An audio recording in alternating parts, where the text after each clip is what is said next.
mensagem boa. Eu recomendo.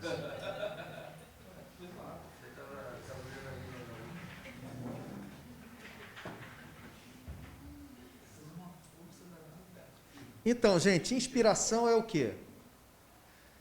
Biblicamente, teologicamente falando, é um conceito bíblico que diz respeito à maneira como os autores bíblicos, esses mais de 40, escreveram a Bíblia, como diz o apóstolo Pedro, por exemplo, 2 de Pedro 1, verso 20 e 21, acima de tudo, lembrai-vos de que nenhuma profecia da Escritura é de particular interpretação, pois a profecia nunca foi produzida pela vontade dos homens, mas os homens santos da parte de Deus falaram movidos pelo Espírito Santo.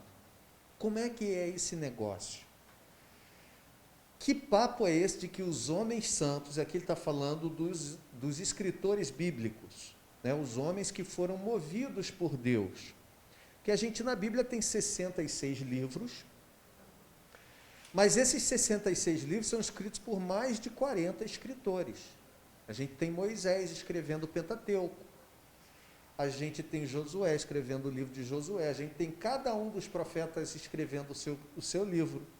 A gente tem no livro de Salmos, a gente pensa que só tem Salmo de Davi, não é só Salmo de Davi que tem ali. Ali tem Salmo de Davi, tem Salmo de Moisés, tem Salmo de Asaf, tem Salmo dos filhos de Coré. No livro de Provérbios tem palavras de Agur, palavras do rei Lemuel, as palavras de Salomão. A gente tem Esdras e Neemias. Né? A gente tem no Novo Testamento Mateus, Marcos, Lucas, João, Isaías. Então, dos profetas, cada um deles. Isaías, Jeremias, Ezequiel, Daniel, Miqueias, Lamentações, escrito por Jeremias. Né? Então, a gente tem todos os profetas menores, Oséias, Joel, Amós, Jonas, Obadias, Miqueias, Naum, Abacuque, Sofonias, Ageu, Zacarias, Malaquias, todos esses profetas, os maiores, os menores, os autores do Novo Testamento, Lucas, que escreve o Evangelho de Lucas, escreve o livro de Atos, João, que escreve o Evangelho de João, a primeira, segunda e terceira carta de João, também escrita por ele, o livro de Apocalipse, Pedro, que escreve a primeira e segunda carta de Pedro, Tiago, que escreve a carta de Tiago, o autor da carta aos Hebreus, que é um autor indeterminado também. Então, a gente tem mais de 40 escritores do Novo Testamento. Como é que esses caras, que a gente pode dizer que chamar de caras é ótimo, né? Como é que esses escritores inspirados por Deus, chamados os escritores canônicos, como eles foram parte desse processo, que a Escritura não é de particular interpretação, nem foi produzida pela vontade do homem, mas homens santos, movidos pelo Espírito Santo, escreveram. Né? Como é que é esse negócio na prática? Bom, então o que é inspiração, segundo o conceito bíblico? A palavra inspiração vem de dois vocábulos ou duas palavras gregas. Palavra theopnestos. Palavra theo, que significa Deus, de onde vem Teófilo, né? Ó excelente Teófilo, aquele amigo de Lucas, para quem ele escreve tanto o Evangelho quanto o livro de Atos. E a palavra pneustos, que significa sopro, porque vem de pneuma. E pneuma, no Novo Testamento, é vento, traduzido por espírito, porque o espírito é como o vento. Ele sopra, ninguém sabe de onde vem nem para onde vai. João capítulo 3, Jesus falou isso. O Espírito Santo do Novo Testamento é o pneuma hagios. O hagios é santo, pneuma é espírito ou vento, porque não se pode ver, nem tocar, nem pegar o espírito. Então, essa expressão theopnestos é traduzida por inspiração. Mas, na verdade, inspiração, a gente pensa assim, estou inspirado. Não, mas a inspiração bíblica é o sopro de Deus. Como é que isso se dá? Então, a palavra inspiração significa literalmente aquilo que é dado pelo sopro de Deus. Teologicamente, inspiração significa ação sobrenatural do Espírito Santo sobre os escritores sagrados, Paulo, Pedro, Lucas, João, Esdras, Neemias, Moisés, etc., que os levou a produzir de maneira inerrante, sem erro. Raíssa tinha que estar aqui hoje. Ouve essa aula aí, Raíssa, lembra disso, hein? Infalível, única e sobrenatural, a palavra de Deus, isto é, a Bíblia Sagrada. É sobre, então, essa ação sobrenatural do Espírito Santo sobre os escritores, que fez com que, quando o escritor sentava para botar no papel a carta que ele ia escrever aos Efésios, por exemplo, o apóstolo Paulo, era como se o Espírito Santo soprasse na sua mente o que ele deveria registrar. E a gente diz que a Bíblia é um livro divino humano, por quê? Porque foram homens que escreveram, mas não escreveram coisa da sua cabeça, o que eu acho melhor, o que eu acho mais legal, o que eu acho, não era o achismo de ninguém, mas era justamente a ideia de Deus que vinha na sua mente, e eles sabiam disso, nós vamos ver mais à frente. Então, existem algumas teses sobre a inspiração, tá? Ao longo da história, criaram-se teses acerca da inspiração para dizer ou refutar o que ela dizia. Quais foram essas teses? A primeira tese é a chamada inspiração natural. Significa dizer que aqueles que acreditam nessa tese da inspiração, de que não há nenhum elemento sobrenatural envolvido. Então, para aqueles que são adeptos da inspiração natural, inspiração para eles é aquilo que Paulo fez, ou melhor dizendo, que Gabriel fez junto com Rebeca e aquela turma toda. É uma inclinação e não tem nada de espiritual. Escreveram o que estava na mente, pensaram, gente que pensa, sabe o que está falando, o que está escrevendo, só que aí a gente tem um problema, que é o quê? A possibilidade do escritor bíblico falar acerca de algo que ele pensa, mas que não é autorizado por Deus. E aí a gente tem um problema. Nesse caso, se essa tese está correta, então a Bíblia é falível. A Bíblia pode falhar. Porque Elaine podia ter escrito. Renan podia ter escrito. Marlon podia ter escrito. Eu podia ter escrito. Qual a diferença? Nenhuma. Apenas porque eles estavam ali. Essa tese não presta para nós. Segunda tese é a chamada tese da inspiração mística ou iluminativa. Então, essa tese propõe que os autores bíblicos eram cheios do Espírito Santo, como qualquer cristão pode ser nos dias atuais. Então, assim, se o cara era um crente meia boca, ele escreveu besteira, né? Mas se ele era um crente cheio do poder, o cara que orava, jejuava, buscava Deus, lia a Bíblia, não tinha Bíblia, né? Ele estava escrevendo a Bíblia. Então ele era um cara que qualquer um de nós poderia escrever. Percebe que isso atenua a garantia que eu e você temos de que a Bíblia é inerrante e infalível. Porque se é coisa da cabeça de homem, quem garante? Quem garante que a profecia vai se cumprir, por exemplo?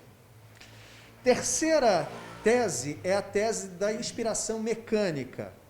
Essa é a chamada teoria do ditado. Essa aqui é muito comum das pessoas acharem que foi assim que Deus escreveu, mas também não está correta. Quando a gente diz que Deus inspirou pessoas e o Espírito Santo soprou na mente delas o que elas deveriam registrar, tem gente que pensa que é uma espécie de psicografia, igual o Chico Xavier.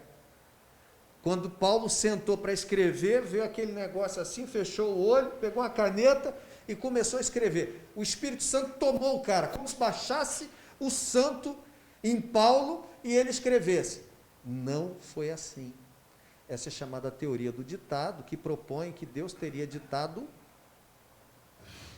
e a pessoa estava praticamente, completamente fora de si.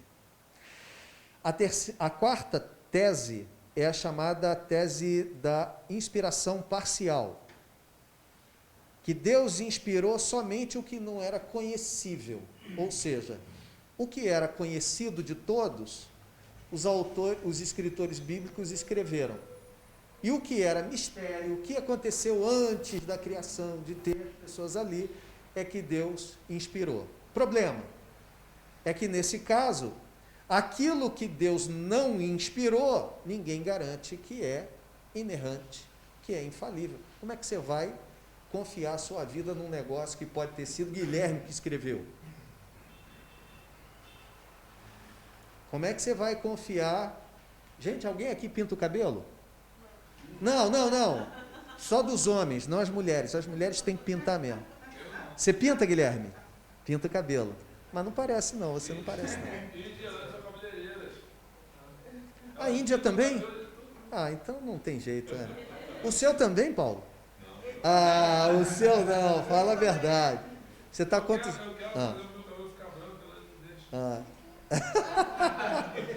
Pra quê? É, você dorme, ela joga um pozinho na sua cabeça aí, que seu cabelo está preto até hoje. Bom, somente o que não era conhecível foi inspirado. Nem me lembro mais por que eu perguntei esse negócio, agora já foi. Essa conexão caiu.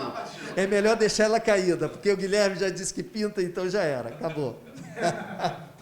Bom, outra tese sobre inspiração é o chamado inspiração conceitual, que ela propõe, quem é adepto dela, propõe que os conceitos foram inspirados e não as palavras.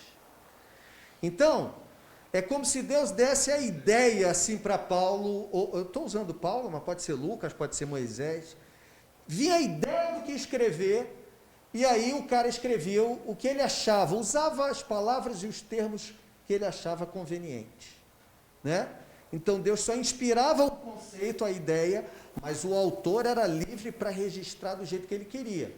E nesse caso também é passivo de conter erro, porque nessa do que Deus falou uma coisa, o cara pode ter escrito de outra maneira, ou pelo menos não exatamente como Deus queria. A sexta tese é a chamada tese da inspiração gradual, que propõe que os autores bíblicos possuíam um grau mais elevado de inspiração do que os homens comuns. Então, em alguma medida, isso é verdade, né? Mas não que os autores bíblicos possuíam um grau mais elevado, mas porque os escritores bíblicos, de fato, foram inspirados espiritualmente falando. Seriam escolhidos? Isso eles foram, obviamente, né? Por isso sim, que... Mas dentro dessa gradual, tirando esse termo elevado, eles seriam escolhidos por ter uma conexão... Exatamente. Qual é o problema disso? O problema disso é que coloca esses caras num patamar maior, o autor, a pessoa, e não o escrito. Consegue entender o problema? Paulo não era inspirado. Os escritos de Paulo eram inspirados, porque Paulo era homem falível. O que ele escreveu, quando ele escreveu, que ficou registrado na Bíblia, não. Mas as suas atitudes como pessoa, certamente nem todas eram inspiradas. Tipo como aconteceu com Noé. Deus estava procurando uma pessoa justa, achou Noé.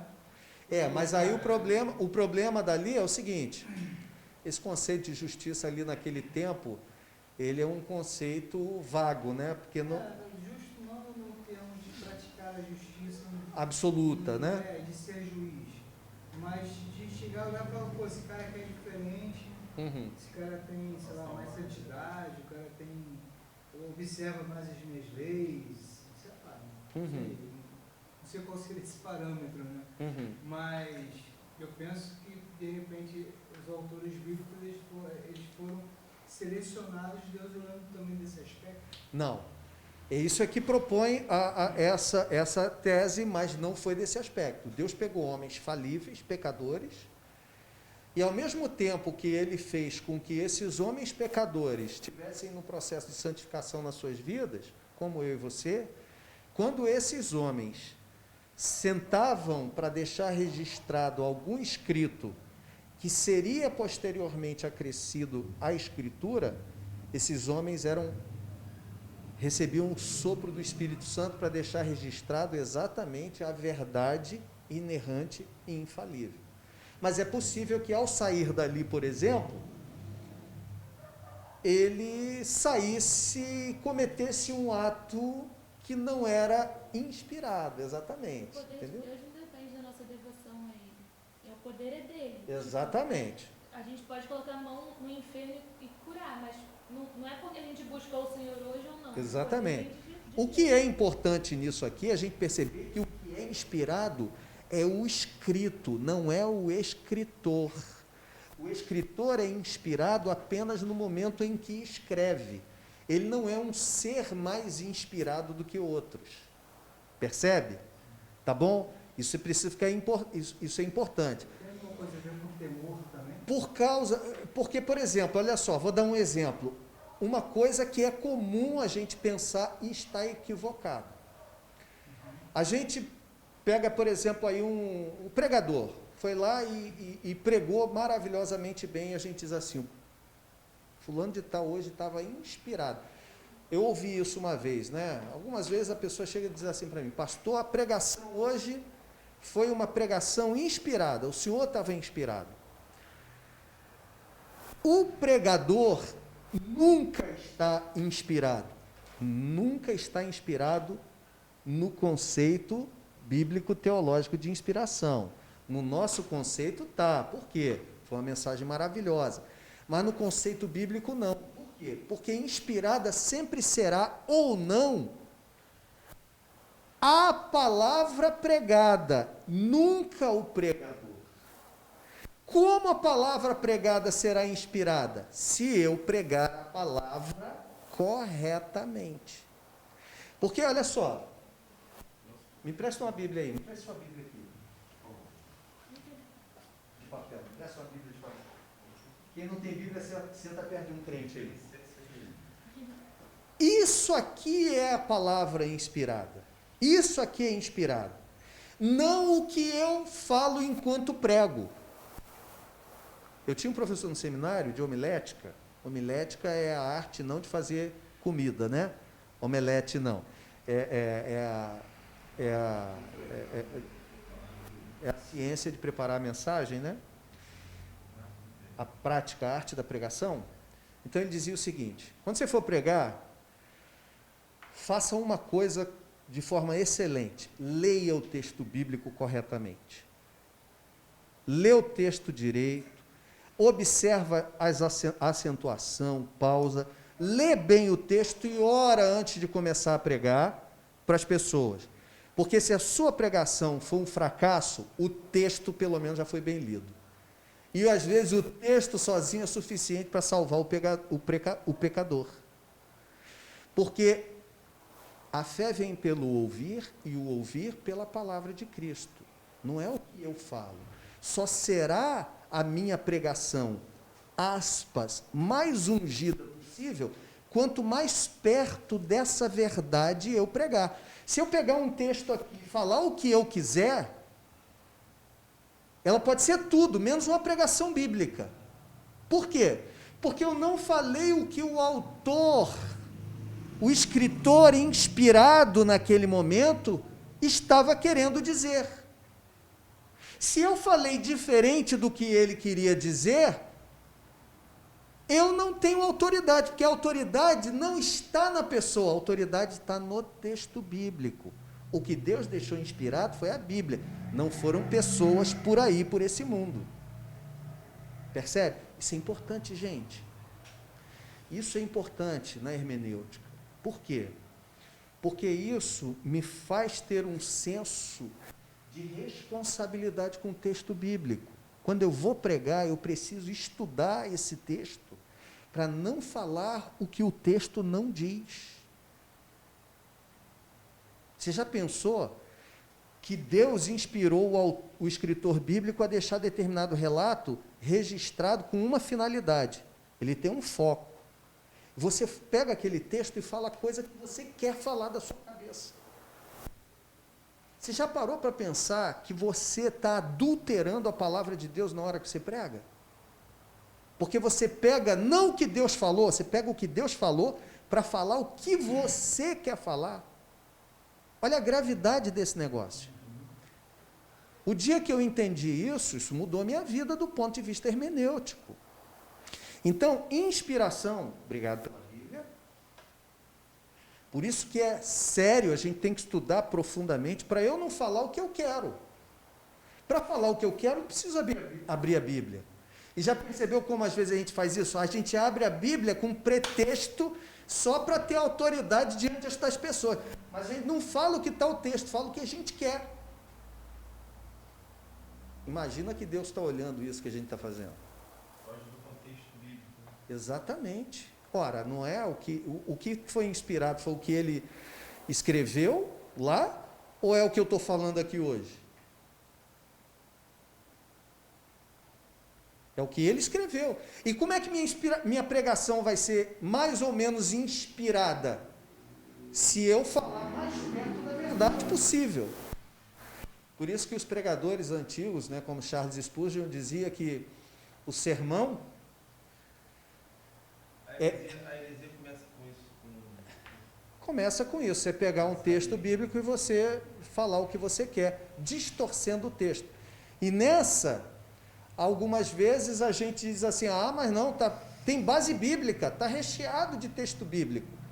Mas percebe que eu, em rechear uma coisa de texto bíblico, pode não dar base bíblica. Porque não é só botar um monte de texto como pretexto. Eu preciso botar o texto à luz do contexto, do que ele quer dizer. Para usar a Bíblia por usar, até Satanás usou para tentar Jesus. Não é isso? Ele usou fora do contexto. Ele disse para Jesus, lança-te daqui, cara.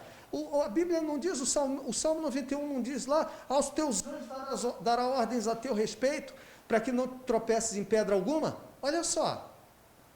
Aquele texto diz respeito a pessoa realizar um ato de loucura porque Deus vai livrar? Não. Foi o que Jesus disse para ele. Arreda-te, Satanás, não é isso não. Não tentarás o Senhor, você não está entendendo.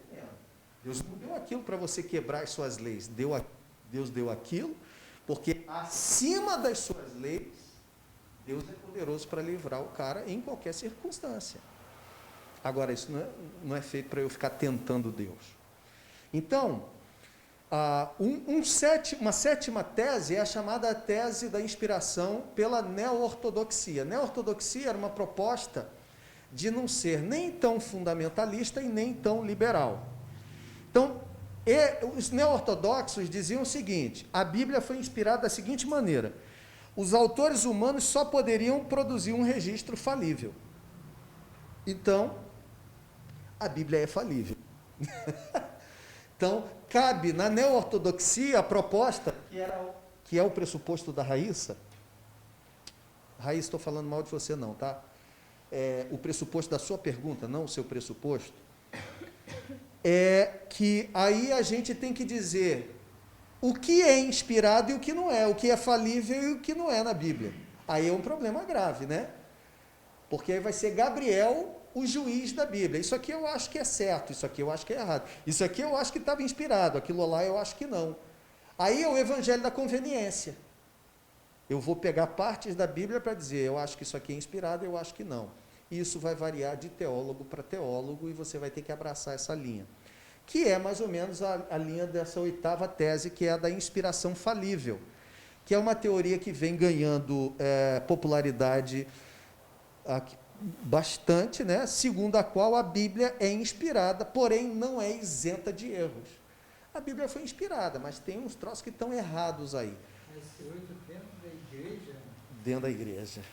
É mesmo? Tem. Entre nós aqui, se eu perguntar, deve ter. Ainda que de maneira furtiva, ainda que de maneira assim, ninguém vai dizer que não acredita na Bíblia. Mas, por exemplo, se eu disser para você aqui, o que você entende, você acredita...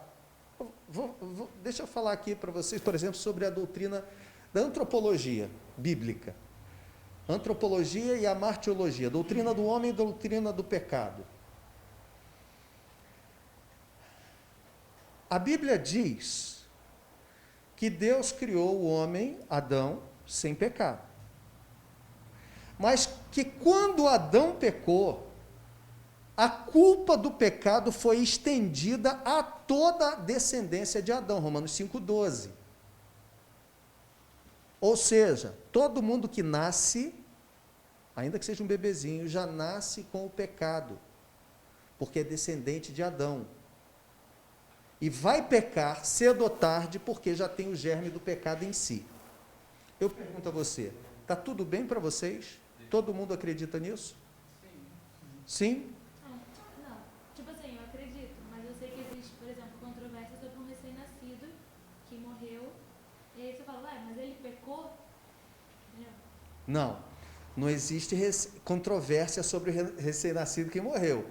O que existe é a controvérsia acerca da forma como Deus salva o recém-nascido. Então, isso que eu Mas a falar. questão é a seguinte, preste atenção, o recém-nascido, ele é pecador ou não?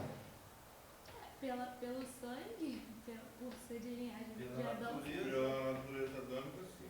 Pela natureza adâmica, sim.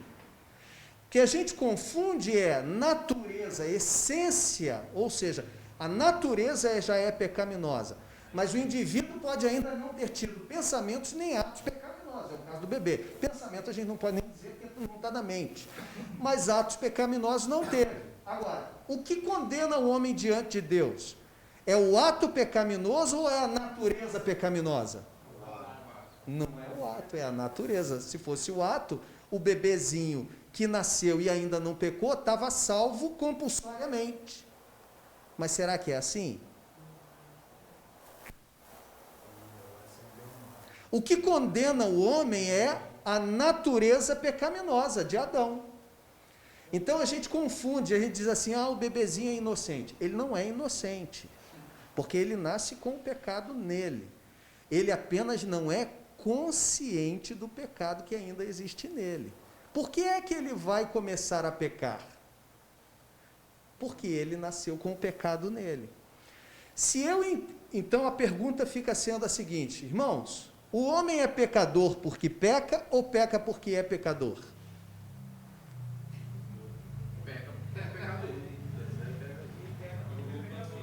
O homem no sentido genérico, o ser humano, ele peca porque é pecador ou ele é pecador porque ele peca? Hã? Todo mundo com medo de falar. Fala, Cláudio. Ele foi pecador, ele nasceu pecador e por isso Porque ele é gerado em pecado, O salmista diz isso, Davi, né? e a partir daí ele vira uma criatura, ele herda esse pecado. Então, ele peca porque é pecador.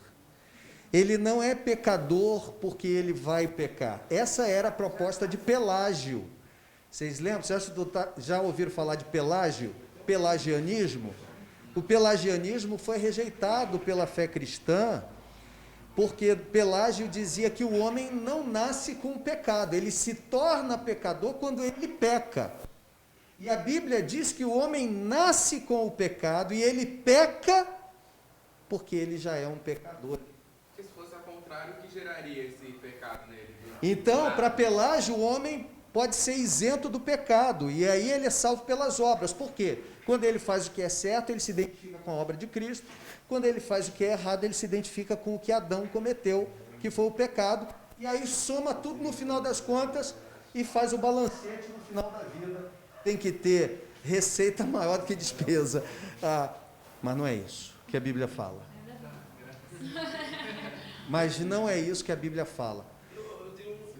Então Deus encerra. Agora, olha só, eu fico feliz de ouvir de vocês isso, mas eu às vezes ouço em sala de aula que gente que diz assim: não, professor, mas peraí, pô, isso não está certo, isso não é justo, não. Não aceito esse negócio, não. Ah, Fala assim: eu não aceito esse negócio, não. Adão que pecou e eu vou pagar essa conta? Você pensa assim? Olha lá, que beleza. Legal a sua honestidade, Renan. Mas a questão passa a ser por quê? Porque a gente pensa em termos de justiça naquilo que a gente julga ser justo. Ou seja, eu não sou obrigado a ter que responder por um ato de outra pessoa, embora essa pessoa seja minha descendência. Eu acho que isso não está correto.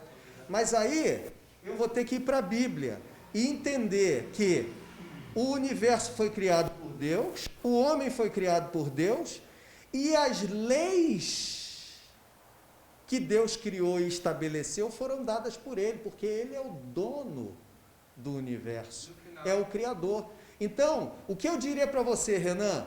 Eu só diria para você assim: Renan, você não acreditar ou não aceitar, não muda o fato de que foi assim que Deus estabeleceu. E eu diria para você um bom conselho, como seu amigo, apesar da sua camisa do Botafogo, aceita porque dói menos. Chupa essa manga, né? Chupa essa manga. Aceita porque dói menos. Por quê? Porque a Bíblia é revelação. A Bíblia diz o que Deus fez, como Ele estabeleceu. Percebe que Deus cria... Olha só, gente. Deus cria um jardim do Éden. Bota uma árvore da vida e árvore do conhecimento do bem e do mal, toda sorte de árvores boas por alimento, e diz para Adão: Adão, não coma dessa. Qual foi o pecado de Adão? O pecado dele foi comer, mas o pecado dele é a desobediência, é o desejo de autonomia. Ele disse assim para si mesmo: para ele partir para comer daquela árvore, ele deve ter pensado assim: peraí, que história é essa de que Deus criou o negócio e Ele diz que eu não posso? Ainda que isso seja de forma inconsciente. Porque se eu digo assim: Cláudio, não pode sair da sala, e Cláudio levanta e abre a porta e sai, significa dizer o seguinte: eu não estou nem aí para o que Luiz falou, ou Guilherme, ou qualquer outra pessoa. Significa dizer que Deus diz assim: ó, você não pode comer disso, e ele diz assim: não. Quem diz? É Deus? Não, eu acho que é melhor se eu comer. Será que ele também olhou para Eva, viu que ela estava viva, não tinha morrido? Não, certamente uma série de questões. Mas, de qualquer maneira, é uma desobediência. Um monte de coisa, né? É muita coisa que você falando dessa questão. Vamos supor que você falasse: ninguém pode sair da sala nunca mais. Pra que foi botar uma porta nessa sala? Você não pode sair da sala nunca mais? Alguém tinha. Não, e você vê como a natureza humana é. Você diz assim: gente, não é verdade? Olha só, a gente é livre para ir à praia, fazer o que for. Veio a pandemia, assim, lockdown, ninguém pode sair de casa. Foi um tal, todo mundo queria ir para a praia. Meu Deus, eu preciso de ar puro, preciso de caminhar. Nunca se viu tanta gente caminhando na vida. Todo mundo quer caminhar, quer ir à praia, quer fazer isso. Meu Deus do céu, por quê? Porque é aquela coisa do você dizer o não pode. Então você cria o elemento ali, né? Botou a porta e disse assim: não pode sair. Pronto, fica todo mundo louco aqui. Se a gente falar assim: gente, hoje a gente passa aqui 3 horas falando direto, discutindo e tal, numa boa. Chega aqui no primeiro momento e diz assim: gente, hoje nós vamos ter que passar 3 horas trancados aqui, não vamos poder sair. Olha, vai ter gente com vontade de fazer xixi que nunca teve. Vai ter gente com vontade de comer que não teve vontade. Passa. É a natureza humana. Então, irmãos, a natureza caída. Então, assim, nem sei porque que a gente entrou nesse assunto, mas já está bom até de sair, né? A gente já entrou, já passeou bastante por ele. Exatamente. Bom, qual é então a tese que é, digamos assim, a teoria do cristianismo ortodoxo, ou seja, da fé ortodoxa? É a chamada tese da inspiração verbal e plenária da Bíblia. O que isso quer dizer? A palavra plenária significa completa ou repleta, e verbal significa as palavras da Escritura. Sendo assim, a inspiração plenária e verbal é a teoria ou a tese de que cada palavra na Bíblia é a própria palavra de Deus. Não foi soprada, ditada, não foi ditada assim, o homem recebeu o Espírito e saiu escrevendo. Não. Mas Deus soprou de tal maneira na sua mente, milagre, que ao mesmo tempo em que Deus respeitou a maneira do autor escrever, esse autor escreveu o contexto que Deus quis, mas usou cada palavra que o Espírito Santo soprou no seu ouvido. No seu ouvido não, na sua mente. De tal maneira que, por que naquele texto a palavra é espírito e nesse é alma? Por que naquele texto amor é ágape e nesse é filéu? Por que nessa passagem... Percebe isso? É como quando a gente vai escrever, sei lá, um texto, um prece, e vai surgindo as palavras. Só que nesse caso, todas as palavras teriam surgido. Sopradas por Deus, né? Exatamente. Então, a inspiração plenária e verbal é a teoria de que cada palavra na Bíblia é a própria palavra de Deus. Não significa que apenas as ideias, ou pensamentos, ou contexto, ou os conceitos são inspirados, mas as próprias palavras. Perceba lá, 2 Timóteo 3, 16, 17, usa uma palavra grega especial, telpnestos, que a gente já falou, que literalmente significa sopro de Deus. Então, a Escritura é soprada da boca de Deus. As palavras da Bíblia são as palavras de Deus, cada uma delas, e todo o seu contexto. Então, como plenária, nós entendemos que tal expressão significa que todos os livros da Bíblia, todos os livros das Escrituras, são inspirados por Deus. O apóstolo Paulo deixa isso muito claro quando afirma que toda a Escritura é divinamente inspirada. 2 Timóteo 3,16. A inspiração da Bíblia é especial e única. Não existe na Bíblia um livro mais inspirado e outro menos. Todos têm o mesmo grau de inspiração e autoridade, todos os escritores também. Tem gente que diz assim, eu confio mais em Paulo. Pedro, eu acho que de vez em quando dá umas vaciladas. Não tem isso. No conceito de inspiração, 1 de Pedro vale tanto quanto Efésios. Pode ser que você diga assim, Efésios tem coisas mais profundas no que diz respeito à fé do que 1 de Pedro, porque 1 de Pedro tem coisas mais profundas no que diz respeito à vida cristã. É verdade. Mas isso pelas características do escritor. É igual o conteúdo do livro, por exemplo, o livro de Isaías tem mais capítulos, já o livro de Joel tem menos. Mas o conteúdo, a intenção de cada um... A inspiração, a autoridade de ambos é a mesma autoridade. Então, Isaías tem 66 capítulos, por exemplo, Miqueias tem 7. Isaías e Miqueias são contemporâneos, todos eles aproximadamente entre 740 a.C. a 690 a.C. Profetizaram nesse período aí, ou viveram nesse período. Tá? Isaías é um profeta com as profecias, com abrangência maior e uma quantidade maior de profecias. Miqueias, uma abrangência menor e uma quantidade menor de profecias. Mas, fora isso, todos os dois são autores inspirados. Se você acredita em Isaías, tem de acreditar em Miqueias. Então não tem um mais fera do que o outro. Como os coríntios diziam, né? 1 Coríntios diz lá, Paulo denuncia, né? Eu sou de Paulo, eu sou de Apolo, eu sou de Cefas, que é Pedro, eu sou de Cristo. Exatamente, essa era a discussão.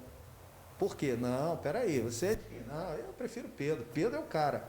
Pedro é super apóstolo, judeuzão e tal. E Paulo? Não, Paulo é o cara. Paulo é o cara, né? Poxa, aí você não, eu prefiro Apolo, o grande pregador, eloquente. E você? Não, vocês estão nesse nível aí, eu sou de Cristo. Eu estou num patamar mais alto. Quer dizer, a discussão deles era essa. Quem é que ia perguntar? Fala, Guilherme. Por exemplo, o Antigo Testamento ele foi organizado primeiro do que o Novo Testamento. Positivo. E tiveram alguns textos do Antigo Testamento que não foram incluídos, né, na Septuaginta e tudo mais, como também no Novo Testamento. Mas eu acredito que para você tirar alguns textos do Antigo Testamento, seria mais difícil do que do Novo Testamento. Então, assim, o critério que para ele entender foi até não para quem escreveu, mas para quem está lendo o escrito, e entender que aquilo ali era uma inspiração, foi uma inspiração real de Deus, ele também estava inspirado para o então Deus revelou isso a ele. A sua colocação é muito boa, porque na inspiração, eu falei no início, não sei se você lembra, mas o conceito ele traz tanto que Deus inspirou os escritores bíblicos, quanto ele supervisionou o processo.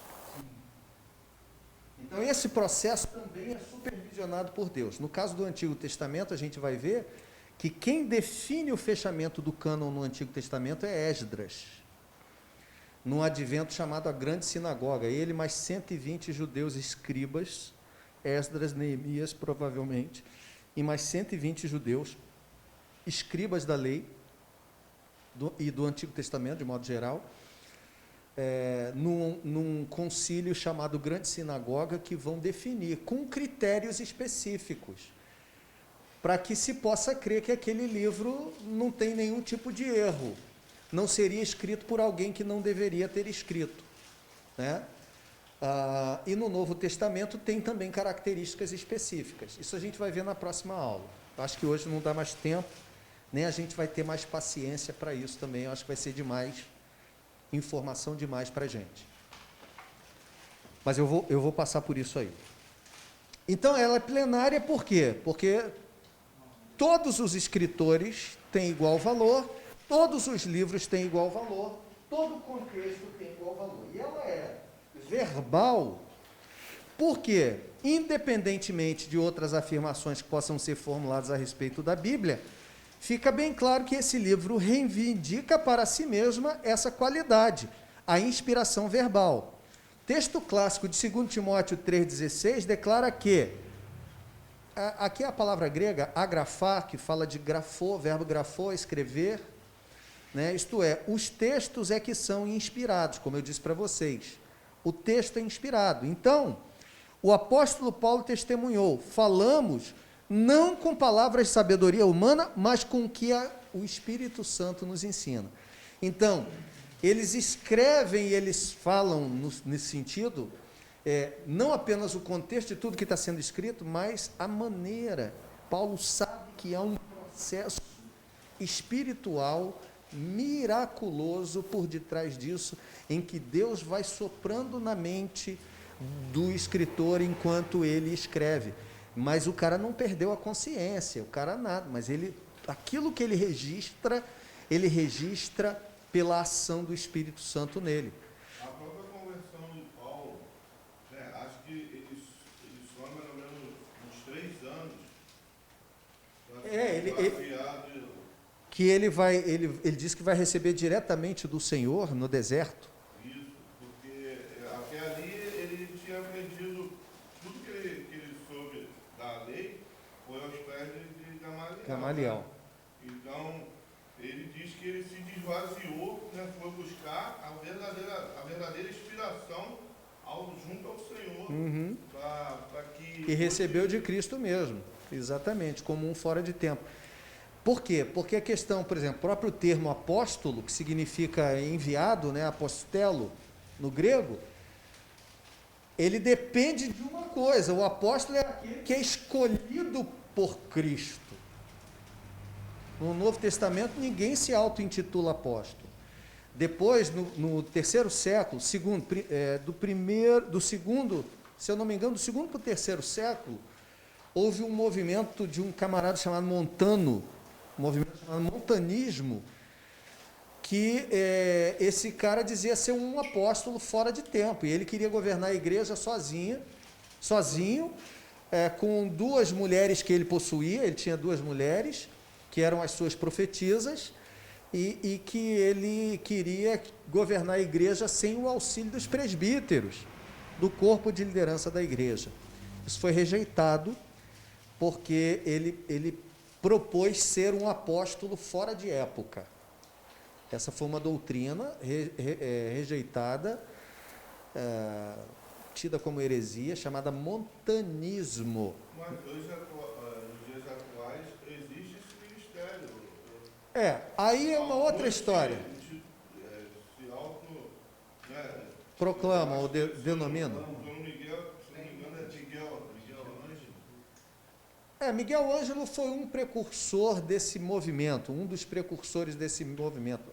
Mas tem outras pessoas. Bom, não vou entrar nesse assunto, porque pode ser que você seja da igreja de um apóstolo, e aí não vou entrar nesse mérito aqui. Isso vai cair naquele assunto que a Rebeca falou, tem umas coisas que a gente discorda e por aí vai.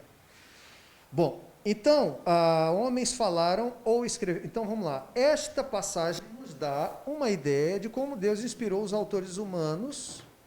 Bom, além disso, porque nunca, jamais, qualquer profecia foi dada por vontade humana, entretanto, homens santos falaram da parte de Deus movidos pelo Espírito Santo, né, segundo de Pedro 1:21. Esta passagem nos dá uma ideia de como Deus inspirou os autores humanos. Homens falaram ou escreveram, olha que coisa legal isso aqui, movidos pelo Espírito Santo. O verbo para movido, no grego, é o verbo que é usado para falar de uma vela sendo enchida pelo vento e carregando um barco ao longo da água. Então, quando um navio antigo tinha a vela cheia do vento e ele era movido pelo vento, é a palavra que é utilizada no texto. Então, o autor bíblico, o escritor bíblico, né, Paulo, Pedro, Lucas e por aí vai, era como um navio com as velas abertas e o Espírito soprava e dava direção e as palavras daquilo que ele devia registrar. Então, quando os autores humanos colocaram a caneta no papel, por assim dizer, o Espírito Santo os moveu, ou os movia, de modo que o que escreveram eram as palavras inspiradas de Deus. Assim, embora os escritores retenham os escritos retenham a personalidade dos autores ou dos escritores, né, as personalidades individuais, significa, né, o estilo de Paulo é diferente do de Tiago, que é diferente do de Pedro. Paulo escreve com um grego mais rebuscado, Pedro escreve com um gregão daquele meio nós vai, nós foi, né? Embora exista isso, né, as próprias palavras são exatamente o que Deus quis que escrevesse. O nós vai, nós foi é só um exagero, que é uma hipérbole da minha parte, né? É um exagero só para ilustrar. Mas é que um texto como o de Paulo é rebuscado, bem falado, bem escrito, bonito, floreado, poético, muitas vezes. O texto de Pedro é mais seco, objetivo, por causa da questão cultural. Mas você vê que Deus, inclusive, preserva as características do escritor. Tanto é que Paulo escreve 13 cartas, Pedro escreve 2. Embora seja uma ação do Espírito Santo, o Espírito Santo usou aqueles homens. Né? Não foi assim uma psicografia que pegou a pessoa que não sabia nem ler e escrever, fechou o olho e saiu escrevendo e trouxe uma mensagem do além. Como o pessoal, às vezes a gente pensa, né? Quando a gente não sabe esse negócio de inspiração, esse conceito, você fala às vezes na igreja e às vezes o irmão pensa assim, né? Ih, caramba, igual Chico Xavier, a pessoa foi escreveu daquele jeito. Não, não era assim, tá? Não era. Professor, eu acho que assim. também, eu acho assim, isso bem a cara de Deus mesmo. E bem a cara de Deus, ótimo, fala pra gente. Porque assim, Deus levanta pessoas diferentes para falar com pessoas diferentes. Sim. Então, assim, não dá para colocar, sei lá, uma pessoa que prega numa favela, às vezes, tipo assim, a mesma palavra é diferente de um cara que vai pregar para uma igreja em Icaraí, por exemplo. Então, para mim, me lembra isso. Sim. Como a inspiração de Deus mesmo, mas movendo por pessoas diferentes, personalidades diferentes, vidas diferentes para vidas diferentes. É legal isso. Os 4 evangelhos, por exemplo, são formados por causa disso, né? Mateus escreve tentando alcançar os judeus. Marcos escreve para alcançar os romanos. Lucas escreve para alcançar os gregos. E João escreve para alcançar a igreja que já existia 40 anos depois, 30 anos depois do livro de Marcos, por exemplo, do Evangelho de Marcos. Cada um escreveu com um foco diferente. Perguntas até aqui? Estou lembrando uma situação que me ocorreu quando eu me converti ao Evangelho.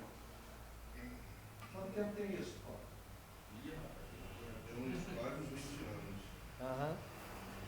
E que eu tive a oportunidade, aí, pastor na época, saudoso pastor Zé Gomes. Aonde foi que você se converteu, Cláudio? Assembleia de Deus do Camarão. Camarão. Na época era o pastor Alair Gomes. Aham. Aí eu tive a oportunidade e eu dei uma palavra e estava aprendendo, como estou aprendendo até hoje. E quando eu desci, eu falei com o presbítero, eu falei assim, rapaz, e aí, como é que você gostou da palavra? Aí ele virou e falou assim, se Deus tem o poder de usar uma mula para falar com o Camarão, eu chamou de burro. Eu falei, Jesus. Aguardei, fiquei na minha. Quando chegou, terminou. O irmão guardou no coração essa. Não, eu quase me afastei. É mesmo, Cláudio? Fiquei chateado, eu falei isso, porque eu achava que por ele ter mais tempo da caminhada, claro. Ele discipulava, entendeu? É tipo chegar um novo convertido aqui na igreja e você apoiar ele, né? E isso aqui, não, vai por aqui, não faz assim. Então eu fazia isso, porque eu não fui nascido e criado no Evangelho. Aham. Eu vim, ao contrário, eu vim de Umbanda, minha família era toda de lá do negócio lá.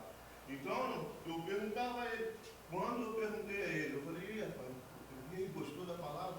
Aí, irmão, assim mesmo, se Deus tem poder para usar uma mula, Balaão, pronto. ele me chamou de burro. Eu entendi logo.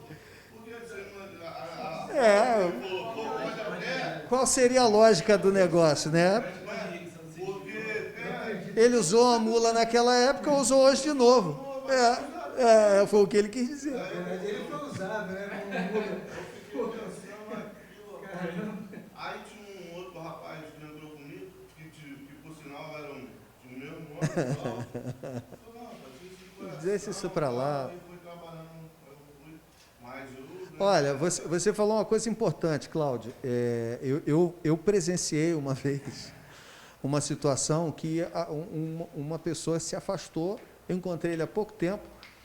Eu estava voltando de um seminário, parei no posto de gasolina para comprar uma água e botar a gasolina ali. Já era 11 horas da noite. E aí ele estava sentado no posto, lá em Piratininga, e essa pessoa, a gente conta o milagre, mas não diz o nome do santo, né? E ele estava sentado lá, tomando, bebendo e tudo mais, e ele muito triste, porque eu tinha sabido que a esposa dele tinha falecido, teve câncer e tal, e tinha morrido. E ele me encontrou, fez uma festa, tal, poxa, que bom te rever e tal, não sei o quê, papá. Eu falei, rapaz, você está sumido, nunca mais te vi, não te vejo mais por igreja nenhuma e tal. Eu não quero mais saber. Desde o dia que aquele filho que era o pastor da igreja, fez aquilo comigo naquele negócio, eu não quis mais saber e tal, achei aquilo uma falta de respeito e tal. O que aconteceu? De fato, foi assim, uma coisa muito engraçada, mas foi uma falta de sabedoria muito grande. A gente estava num retiro e ele estava lá, nesse retiro. Ele é um cara novo, que estava indo na igreja há pouco tempo e tal, cara bronco mesmo, desses caras tipo Hells Angels, motoqueiro, brabão mesmo, aqueles cabeludão e tal. E ele foi a esse retiro e tal, e ele estava gostando da igreja, frequentando, né?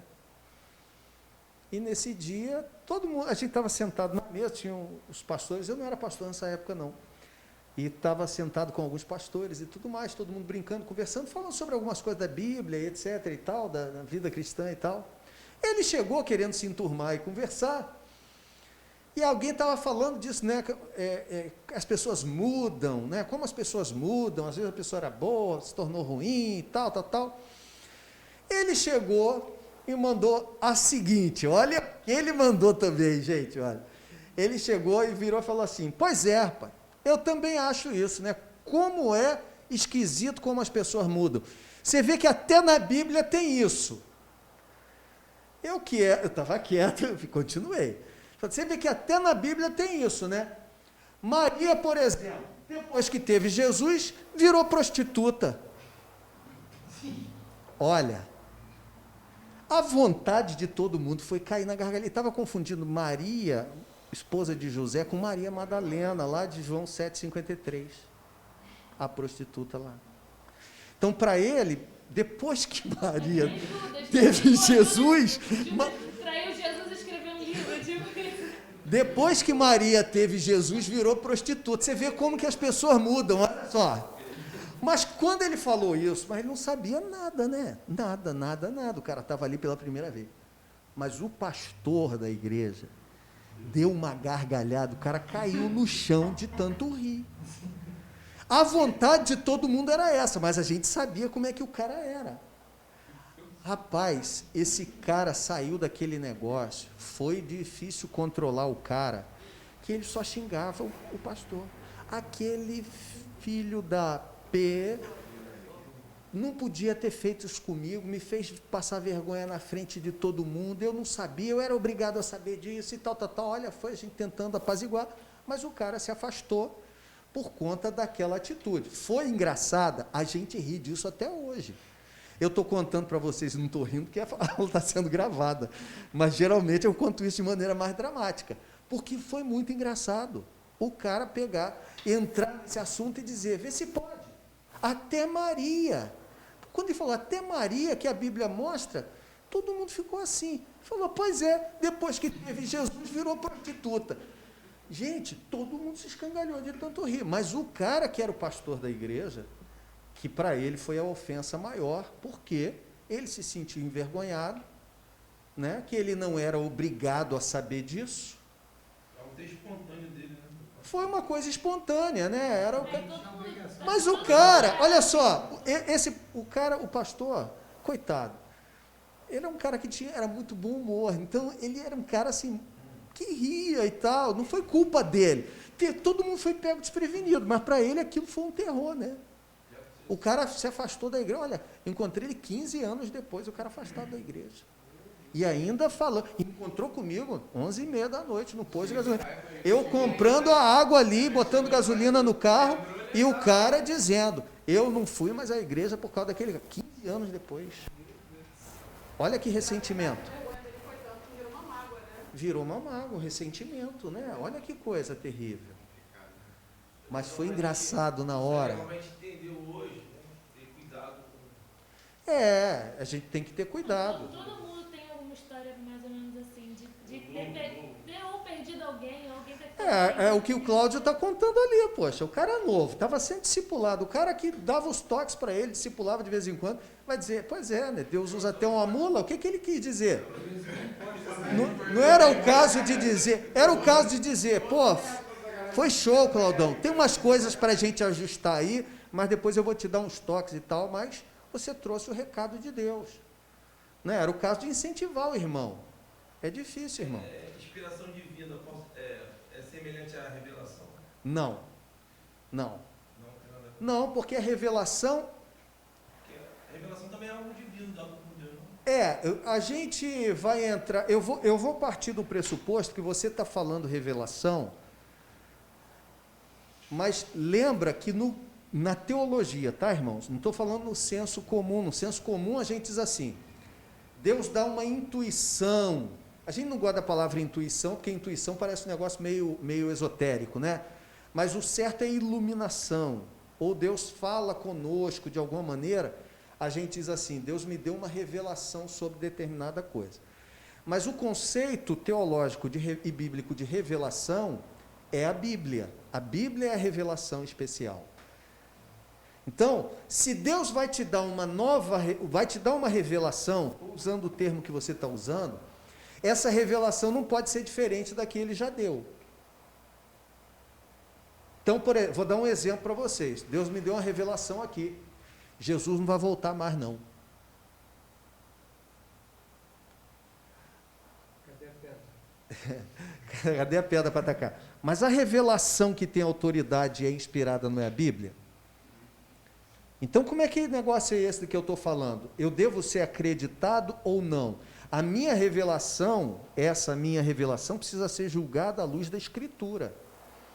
Opa, irmão, sai fora, que isso, que história é essa? Então, isso é preciso a gente ter cuidado. Porque a pessoa diz assim diz o Senhor. Olha, isso funcionou lá atrás. Mas hoje em dia não tem mais escritor inspirado pelo Espírito Santo. Se eu falar assim diz o Senhor, eu falar um negócio que não é. Fora da Escritura, não tem. Por isso que o apóstolo Paulo diz que a profecia deve ser julgada.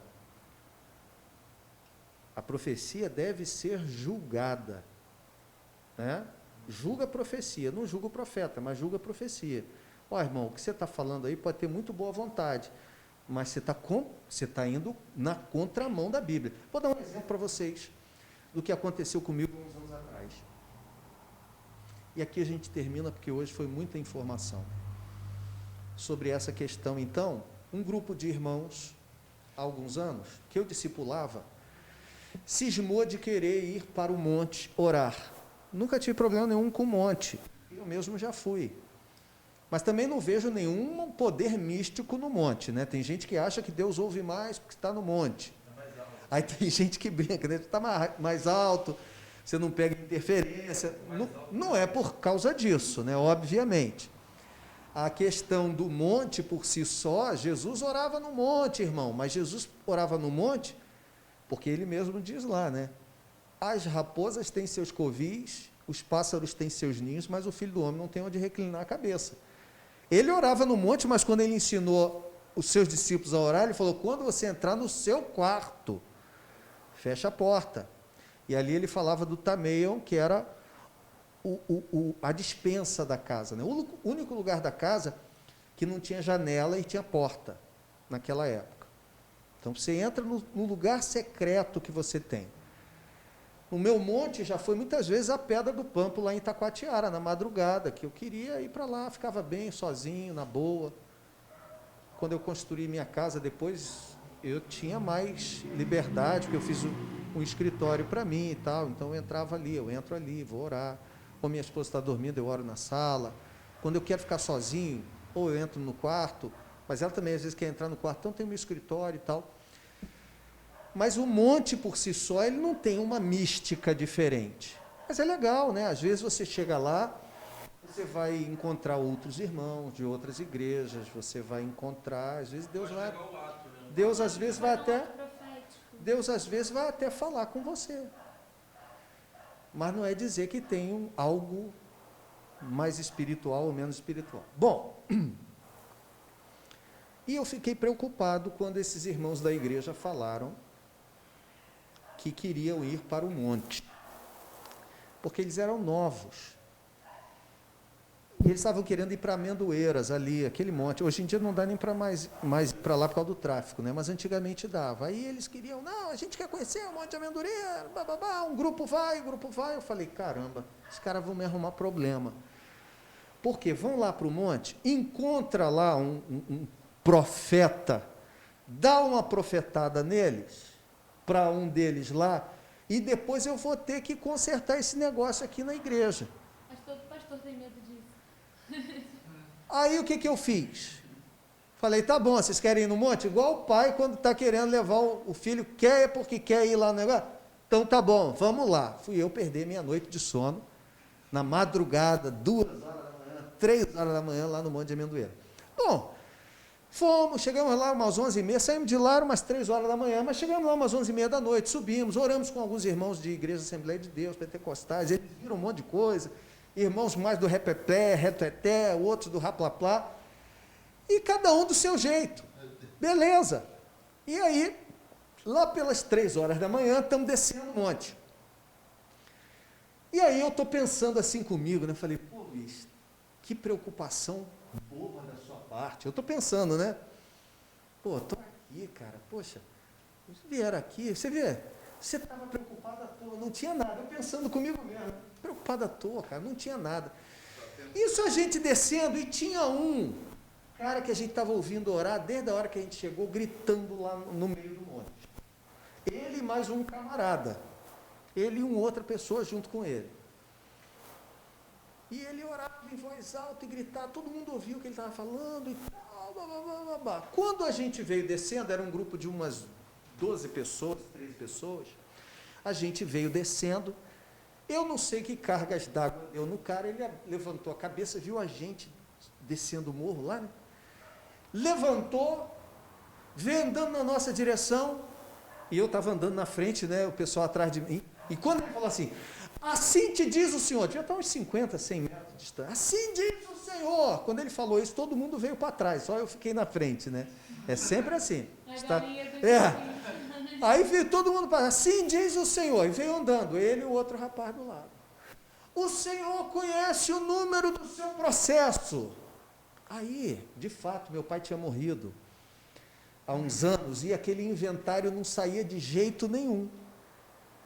Quando ele começou a falar isso, eu ainda comecei a pensar assim, tá vendo, Luiz? Deus está te castigando ainda por cima.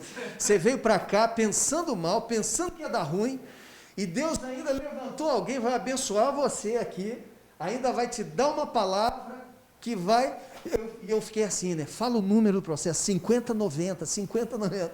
E ele, Deus sabe o número do processo, e tal, e ele veio, e eu pensando nisso, e todo mundo junto e tal, e veio chegando perto de mim. Só que à medida em que ele começou a falar, eu percebi que o irmão estava falando um troço que não tinha nada a ver, e estava caminhando para uma outra direção.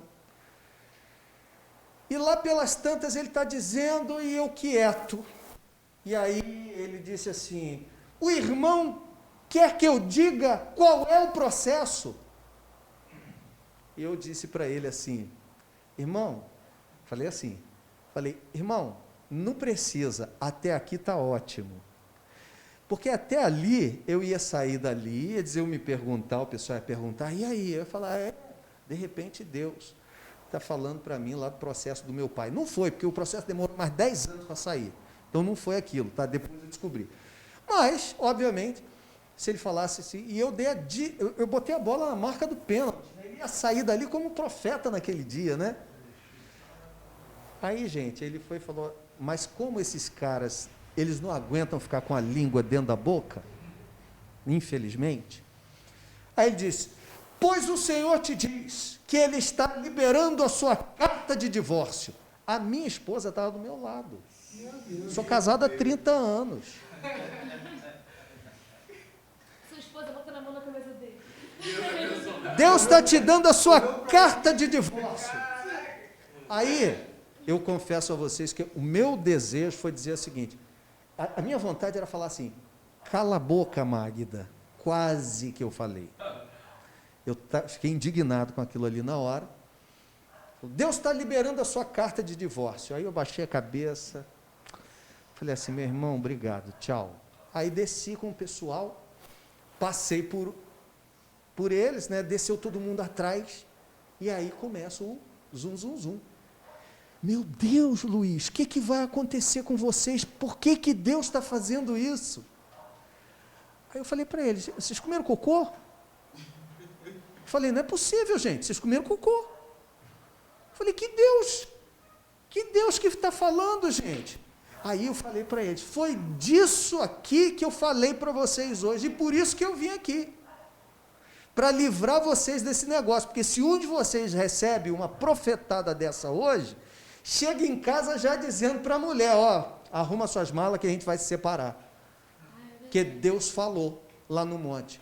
Eu falei, gente, não tem profecia nenhuma, tem um indivíduo aqui que está profetizando na carne, ou pelo menos na carne, na melhor das hipóteses, Porque aqui é uma palavra do diabo. Que história é essa? Estou com minha esposa do lado.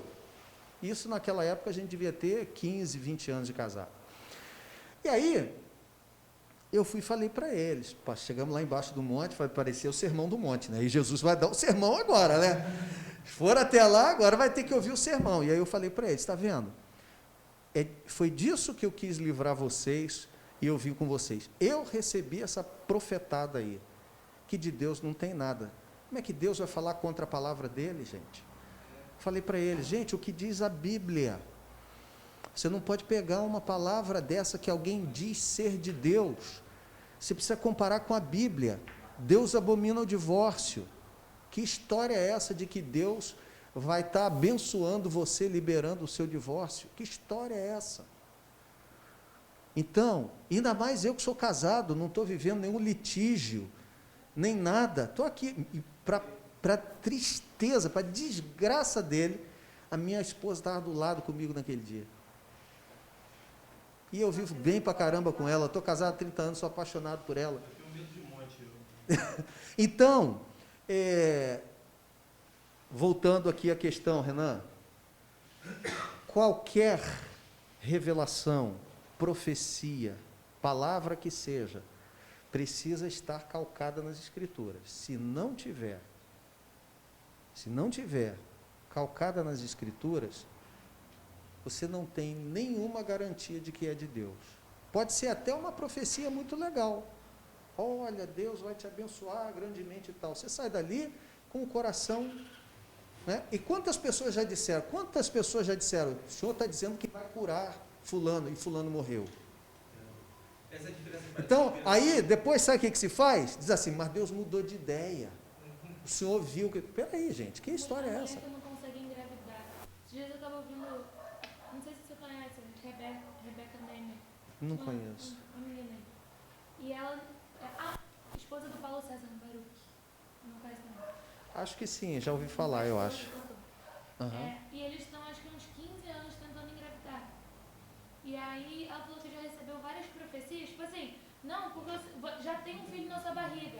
E aí a menstruação dela atrasava, ela falava, pô, mas será? E ela já recebeu tantas profecias, assim, que ela fala, gente, parem de falar isso, parem de profetizar coisa que não veio de Deus. Imagina isso é muito grave. Isso é menina. muito sério.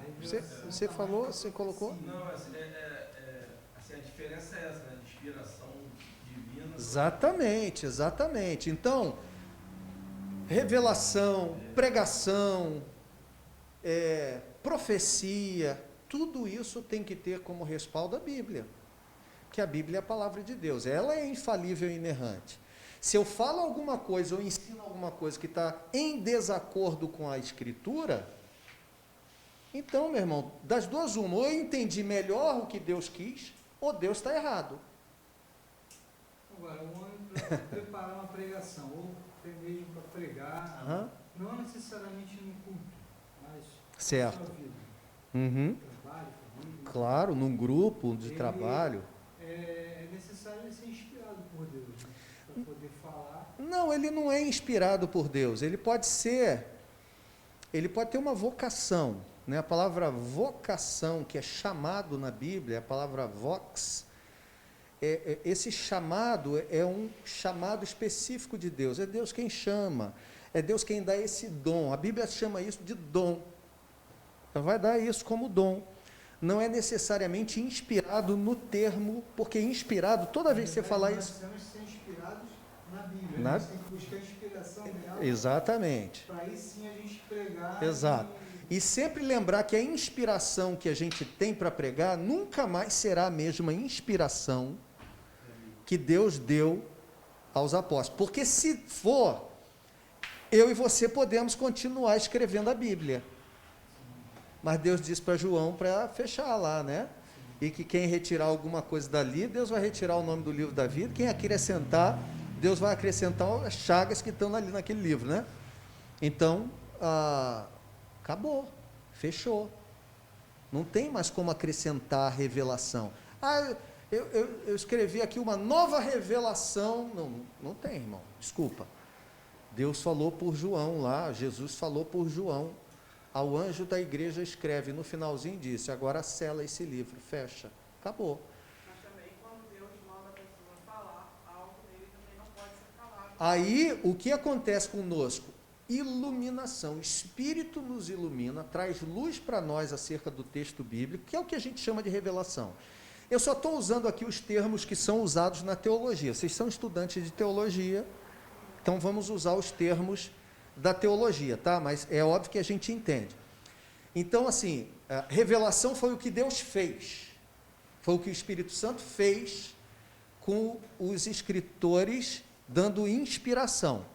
Iluminação é o que o Espírito faz hoje.